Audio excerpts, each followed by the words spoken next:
My name is Lara. My life at 45 was a testament to what hard work and independence could achieve. Over $10,000 a month wasn't just a number, it was my declaration of success in a high-stakes game. Back when I was knee-deep in the MLM hustle, making a name and some solid cash for myself, Tom came into the picture. He was all charm and smarts, totally taken with the way I managed my business with a kind of independence that seemed to draw him in like a moth to a flame. He started showing up more, offering to help out with business stuff, or just to grab a coffee. I wasn't looking for anything serious, mind you.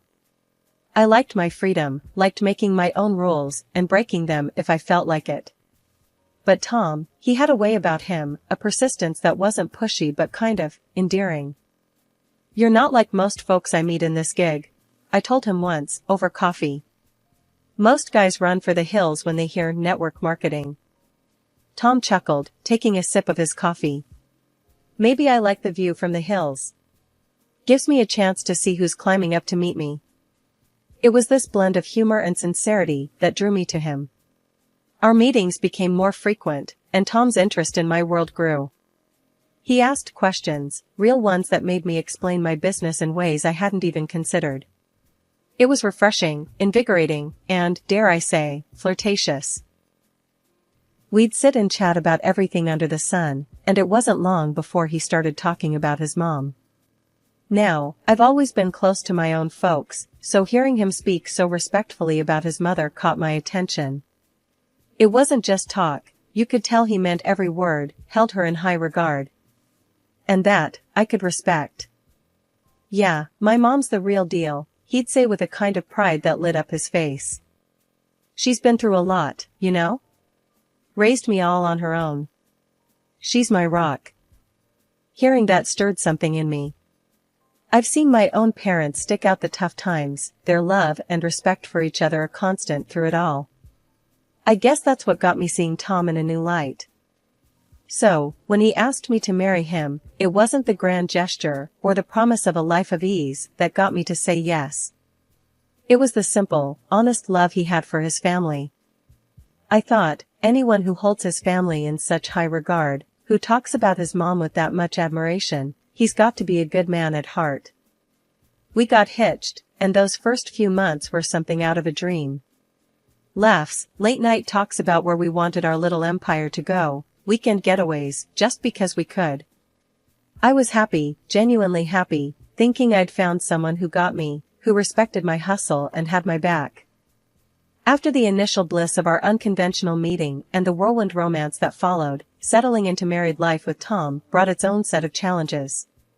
One thing that started to stick out was Tom's relationship with his mother, Carol. It wasn't just close, it was suffocatingly tight. They were on the phone multiple times a day, and our weekends were monopolized by visits to her place. It started to gnaw at me, the extent of his attachment and the expectations it placed on us, especially me. One Saturday morning, as we were gearing up for yet another weekend at Carol's, I couldn't hold my tongue any longer. "Tom, do we have to spend every weekend doing chores at your mom's? I mean, doesn't she have anyone else to help out?" Tom looked at me like I'd just suggested we moon the neighbors. "Lara, she's old, and it's just us. Who else is gonna do it?" I sighed, frustration bubbling. "But, it's every weekend. Don't you think it's a bit much? I've got stuff I'd like to do too, you know?" His brow furrowed, and he crossed his arms, a clear sign he was digging in. "Look, Lara, she's my mom. She's always been there for me, and now it's my turn. I thought you'd understand that." The conversation was going nowhere, a stalemate between his unwavering loyalty to his mother and my growing resentment towards the situation. It was a red flag, flapping furiously in the wind of our relationship, but I chose to ignore it, convincing myself it was just a phase. As weeks turned into months, the red flags multiplied. Tom's sarcasm about my work began to surface more frequently. It was subtle at first, almost playful, but there was an undercurrent of disdain that I couldn't overlook. One evening, after a long day of video calls and client follow-ups, I settled next to Tom on the couch, laptop still warm from use. "Hugh, nailed another big client today. This could be a game changer for us. I said, trying to share my excitement. Tom, eyes glued to the TV, grunted in response. Oh, yeah, that's great. But don't you think it's time you considered a real job? You know, one that doesn't have you glued to that screen all day? I bristled, my enthusiasm cooling into annoyance. A real job? Tom, this is a real job. I'm making more than we'd ever dreamed of. What's not real about that? He shrugged, not meeting my eyes. I dunno, Lara. It's just, all this network marketing stuff seems a bit dodgy, doesn't it? The word stung, a slap to everything I'd worked so hard to achieve. Dodgy? You know what, Tom? Maybe you should spend a day in my shoes, before you start judging. The conversation ended there, but the tension lingered, a thick fog between us that didn't dissipate. Tom's inability to value my career, coupled with his abnormal attachment to his mother, left me feeling isolated in my own marriage. The red flags were no longer just flapping in the wind, they were blaring sirens, warning me of the storm ahead. Yet, I pressed on, hoping for a change, clinging to the memories of our early days. But as time passed, it became increasingly clear that Tom's loyalty was split in a way that left little room for us, for me. The endless weekends at Carol's, my mother-in-law's place, had turned from a mild inconvenience into a full-blown chore. Every visit was the same routine: sit at the dining table, nod along to Carol's lectures on housekeeping and the importance of saving every penny, and watch Tom hang on to every word she said as gospel. It was like stepping back in time, and I was wearing thin. One such afternoon, as Carol went on about the virtues of homemade meals over eating out, Tom chimed in, his voice laced with that now familiar sarcasm. Yeah, Lara, maybe you should take a page out of Mom's book. All that time on your computer, and what do you have to show for it? A strange business that no one understands. I felt my cheeks burn, a mix of anger and embarrassment. Tom, we've been over this. My strange business is paying our bills, and then some. I'm working, not playing around on the internet. He scoffed, shooting a look at Carol, who wore a smug expression. A real job doesn't have you stuck at home all day. It's about getting out there, dealing with real people, not just numbers on a screen. The jab stung, more so because it was made in front of Carol, who nodded in agreement as if she had any say in our finances. I bit back the retort on the tip of my tongue, realizing it was futile. Tom was echoing his mother's outdated views, and there was no winning against a united front. Feeling isolated and misunderstood, I decided to seek refuge with my parents. They were old school in their own way, but they understood the value of hard work, regardless of the form it took. Their reaction to Tom's criticisms was a mix of anger and disappointment. Lara, it's clear he's jealous, my dad said, his brow furrowed in concern. Envious because you're succeeding without having to trudge to some office every day. Don't let his insecurities drag you down. My mom nodded, her hand squeezing mine. You're doing amazing, sweetheart. Tom needs to see that. He's supposed to support you, not tear you down. Their words were a balm to my frayed nerves, and with a renewed sense of resolve, I returned home, hoping to clear the air with Tom. But what awaited me was far from the reconciliation I'd hoped for. Tom was livid, pacing the living room like a caged animal. So, you ran to your parents to complain about me? About us? He accused, not even bothering to greet me. I was taken aback by the intensity of his anger. Tom, I needed some perspective. They're my parents. Who else am I supposed to talk to? His laugh was harsh, void of any humor. Perspective? Or you wanted them to take your side, tell you how wrong I am? They're poisoning you against me, Lara. That's not true, and you know it, I countered, my own anger rising. They're worried about us, about how we're not communicating. It's not about taking sides. But Tom wouldn't hear it. No, it's always about sides with you. Your business, your money, your parents. What about me, Lara? When do I get to be a part of this marriage? Eventually, the tension cooled, and we found our way back to a fragile truce, but the cracks remained, widening with every sarcastic comment, every dismissive gesture. The air was thick with tension, the kind that settles in your stomach like a bad meal, as we sat around Carol's, my mother-in-law's, cluttered dining table. As usual, Tom and Carol were in their element, a duo of traditional views and thinly veiled jabs at my expense. Today's topic of choice, once again, veered towards the proper roles in marriage, a well Carol seemed to draw from endlessly. You know, Laura, Tom started, his voice laced with that familiar patronizing tone. Mom's right. There's more to being a wife than just making money. Maybe it's time you started focusing on what really matters. I clenched my fists under the table, my patience wearing thin. And what, according to you, really matters? Cleaning? Cooking? Being at your beck and call? Carol jumped in, her voice sharp. Exactly. It's about making a home, caring for your husband. Not glued to a screen all day. I know plenty of women who'd be more than happy to take your place, ones who understand the value of a proper marriage. The audacity of her words struck a nerve.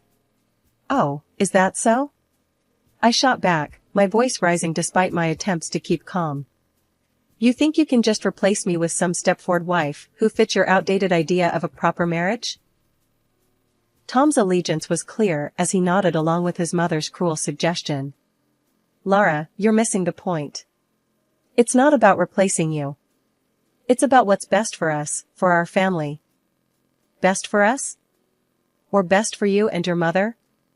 I countered, feeling the weight of their united front. Since when did our marriage become a three-person decision? The humiliation of being openly discussed as replaceable, as if I were nothing more than a poor fit in their perfect world, was a new low. Feeling cornered and outnumbered, I pushed back from the table, my chair scraping loudly against the floor. You know what? If you're so convinced you can find someone better, then maybe you should. I spat out, the hurt evident in my voice. Tom looked taken aback, as if he hadn't expected his words and his mother's to cut so deep. But the damage was done, the line drawn in the sand. I thought marriage was about partnership, support, and love. Not constant criticism and unrealistic expectations, I said, my voice steady despite the turmoil inside. There was a heavy silence, one that spoke volumes about the state of our relationship.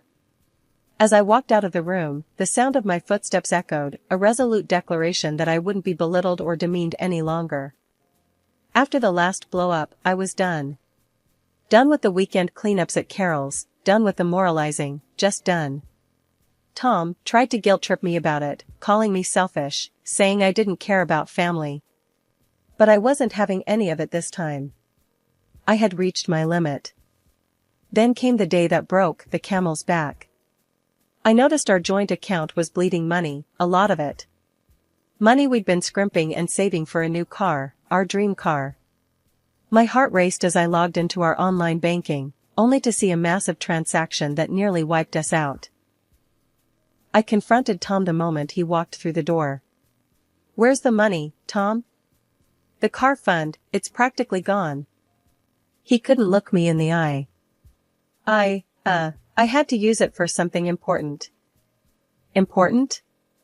What could possibly be more important than what we've been saving for? I was fuming, barely containing my anger. It was for Mom's trip, her dream cruise to Europe. He mumbled it out like a confession. I was stunned into silence for a moment. You used our savings? For a cruise? Without even asking me? I couldn't believe what I was hearing. Tom finally faced me, his expression a mix of guilt and defiance. I thought you'd understand. It's her dream. Her dream? What about our dreams, Tom? What about our plans? I was shouting now, my voice echoing off the walls. He had no answer, just stood there looking pathetic. That's when I decided to take matters into my own hands.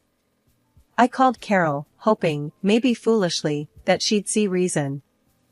Carol, this has to stop. Tom used our savings for your trip.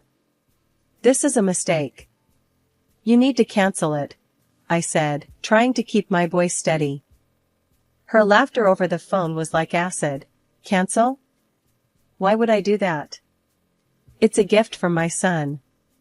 And as for the money, dear, I'm sure you can earn it back.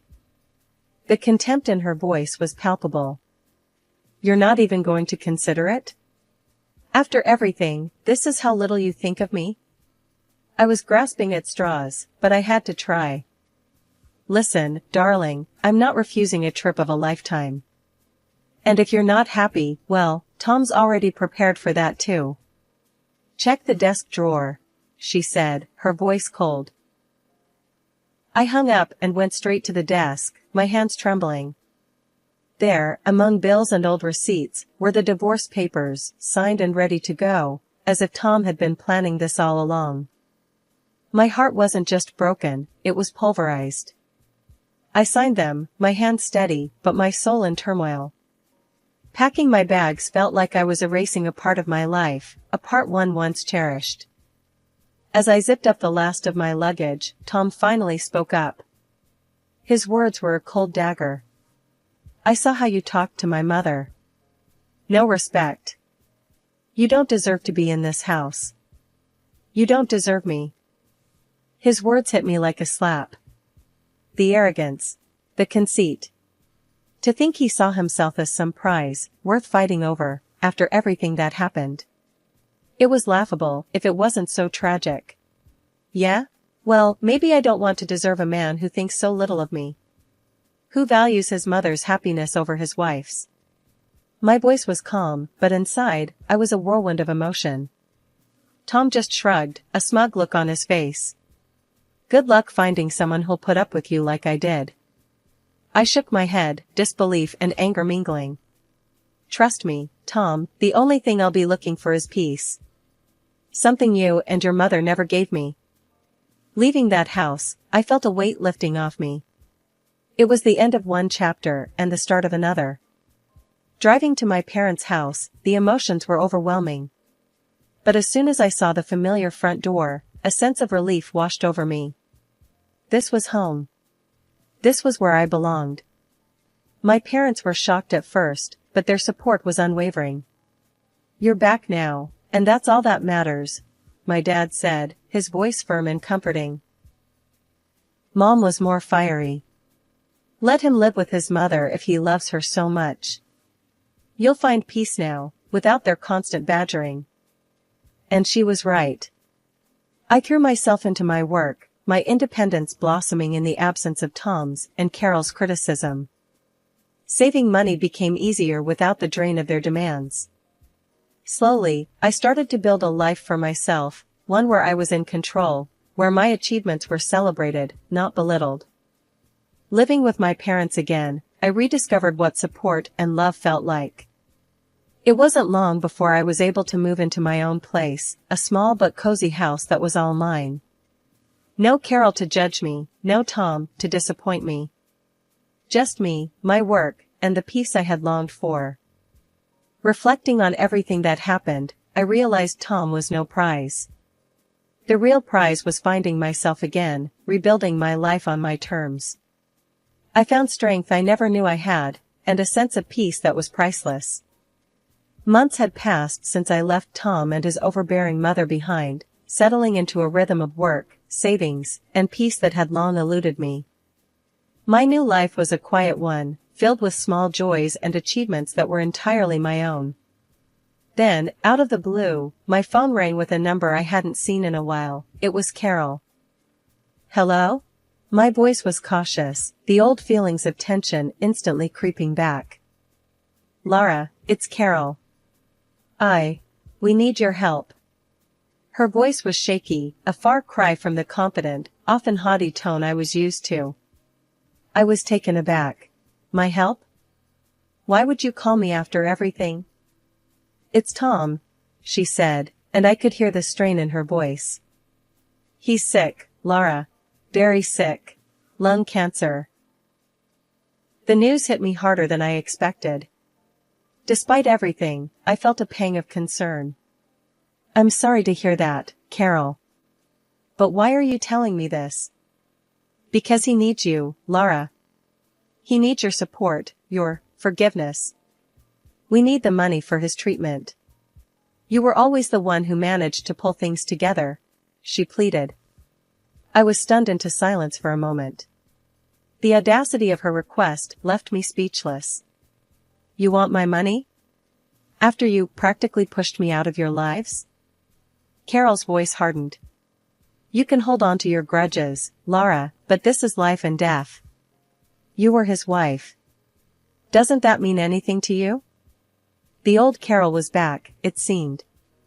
Being his wife didn't seem to mean much when you two were scheming behind my back, I retorted, my initial shock turning into indignation. Lara, please. I wouldn't be calling if there was any other way. Think of the good times, of what you had with Tom. She tried to soften her tone, playing on my emotions. Good times? Carol, you made sure there were as few of those as possible. You and Tom made your bed.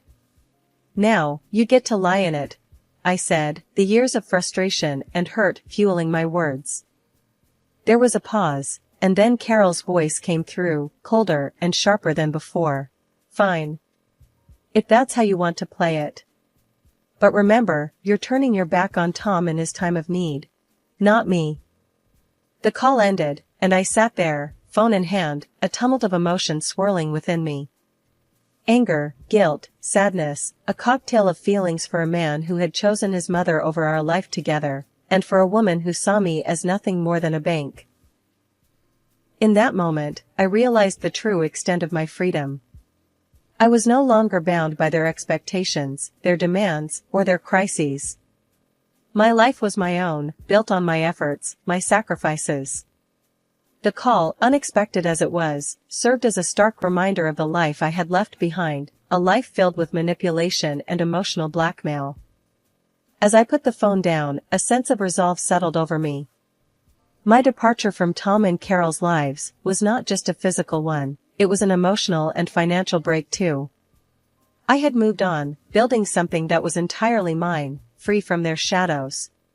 I started diving into investments, reading up every book and article I could get my hands on, and slowly, I began to see the fruits of my labor. My world became numbers and trends, a far cry from the emotional turmoil I left behind.